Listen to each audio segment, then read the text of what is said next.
If you've ever tried Googling how important Lend-lease was in World War II, you have probably come across quotes by Zhukov, Stalin, and Khrushchev. In journalistic articles, these quotes are taken at face value.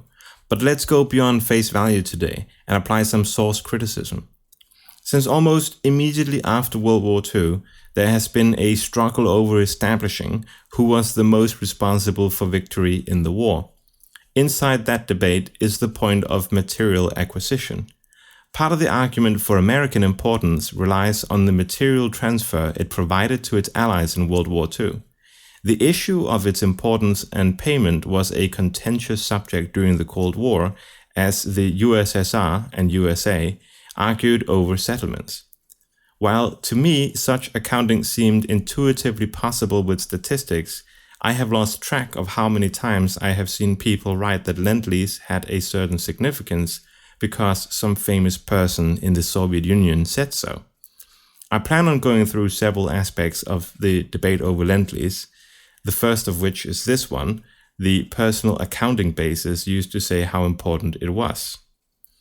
I encountered the proponents of the theory that the USSR could not have won against Germany without Lend-lease when I read the article by Radio Free Europe in 2020, which made claims that the USSR could not have won without Lend-lease.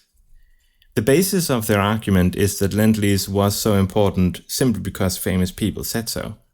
But it didn't quite answer the question that I had. My question wasn't if Lend-lease was significant, but how significant it was.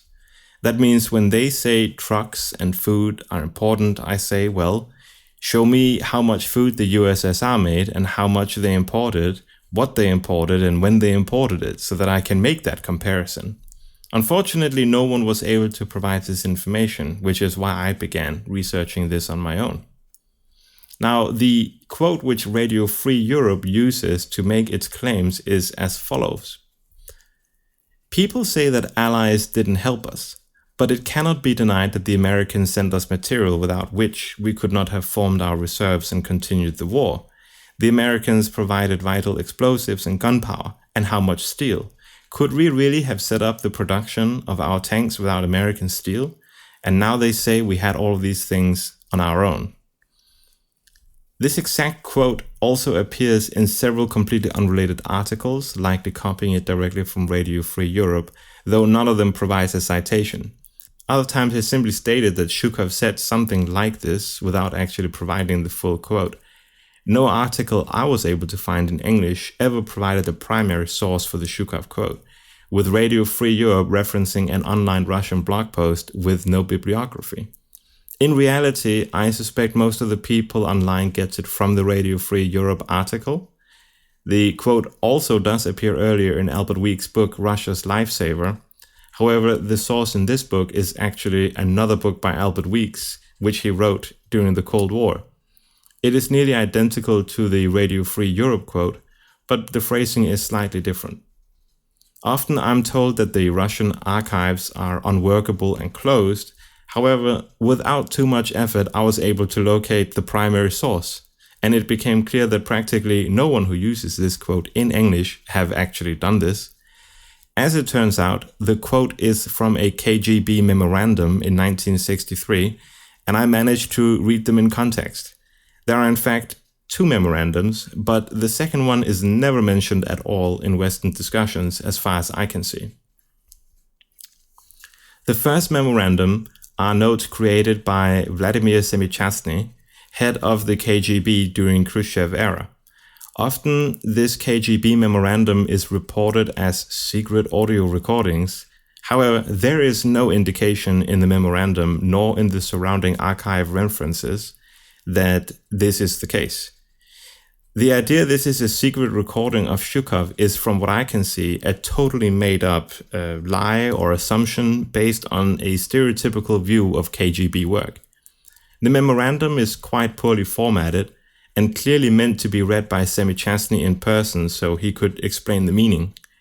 From my interpretation, it is a summary of hearsay from informants that Semichastny picked up and reported to the Central Committee of the USSR, probably at the request of Khrushchev. As such, Zhukov might have said something which was paraphrased by an informer of the KGB and then reported accurately, or paraphrased again by Semичастный in a memorandum. Or Semичастный is interpreting something or simply making it up for the purpose of accusation against Zhukov. Let's look at the exact quote from this memorandum. I used an automatic translator, so forgive me for inaccuracies, though I think it's obvious that this is indeed the origin of the quote. But there is one crucial difference in this quote compared to what is reported by Radio Free Europe. If you don't see it, don't worry, I'll get back to it. The quote is as follows. Now they say the Allies never helped us, but it is undeniable that the Americans sent us so many materials, without which we couldn't have continued the war. We received 350,000 vehicles. And what vehicles? We had no explosives, no gunpowder. We had nothing to fill rifle cartridges with. The Americans truly helped us out with gunpowder and explosives. And how much sheet steel they sent us. Could we have quickly established tank production without American assistance in steel? And now they pretend we had all of this in abundance. Other sections of the same memorandum has Zhukov raving against the space program and Soviet aid of unaligned countries as a waste of money, as well as calling the party leadership mercantile. It's a list of very uncommunist-like things to say, and the trying to upplay America's role in World War II, saying the USSR would have lost without them, is actually just one of a list of things in this regard. In the second memorandum from the 17th of June, which was also created by Vladimir Semичастный, Zhukov appears to have been confronted with the accusations in the first memorandum and responds that most of it is nonsense. The statement on US aid is mentioned only briefly, but with Zhukov saying that the accusations are stretched on this point and taken from somewhere else. It isn't a clear-cut denial. Again, Zhukov's words in this might be paraphrased by Semичастный through unknown channels, but it is clear that Zhukov is denying the accusation in general and feels that the way it was phrased was incorrect and came from someone else's opinion. Even if we pretend that the words attributed to Zhukov were credible, we should consider a basic source criticism. Who was the audience of this statement? We don't know.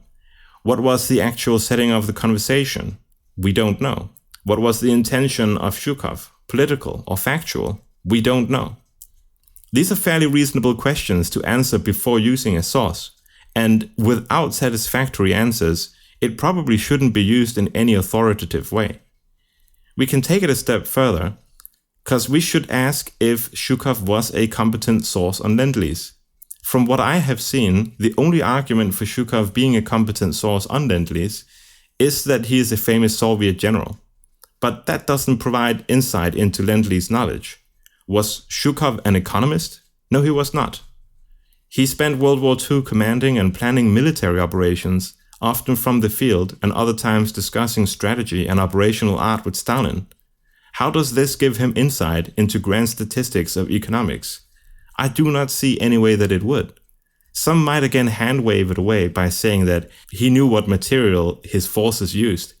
This is not a good argument, and I have seen no well-argued, let alone documented case to suggest that he did. Zhukov had a large professional staff who handled logistical calculations and detailed inventories. I doubt Zhukov ever sat around looking at the individual inventories of hundreds of divisions, just to tally up how much was Lend-lease and how much was not.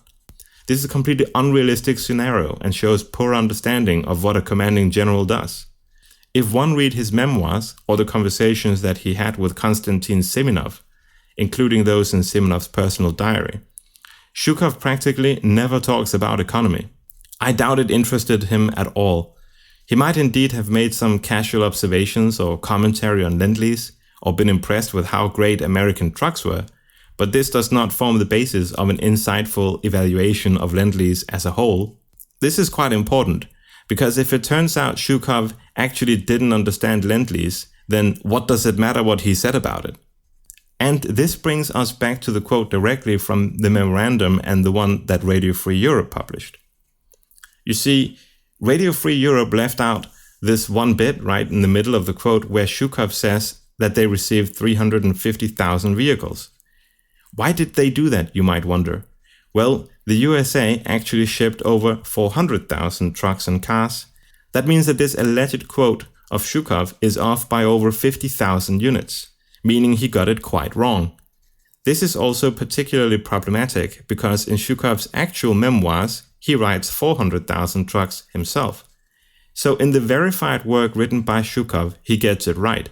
But in this paraphrase presented by the KGB, he gets it wrong, which he actually points out in the second memorandum when he says, "I accurately describe the Allied aid, and this other thing you present you got from somewhere else." Radio Free Europe deliberately edited something they claim is a quote. They claim it's a recording rather than a summary by the head of the KGB based on paraphrased informants, which even the KGB's follow-up memorandum seems to contradict. In the best case, is an incompetent source speaking on a subject that is not in their expertise and taken wildly out of context due to equally incompetent reporting. In the worst case, it is hearsay that the KGB paraphrased at a time when Zhukov was seen as a threat to Khrushchev and never actually happened at all and was deliberately edited by Radio Free Europe, making it fraudulent. For these reasons, as a source for evaluating Lend-lease, the supposed Zhukov quote is practically useless, which is why it is used by journalists and politicians rather than historians.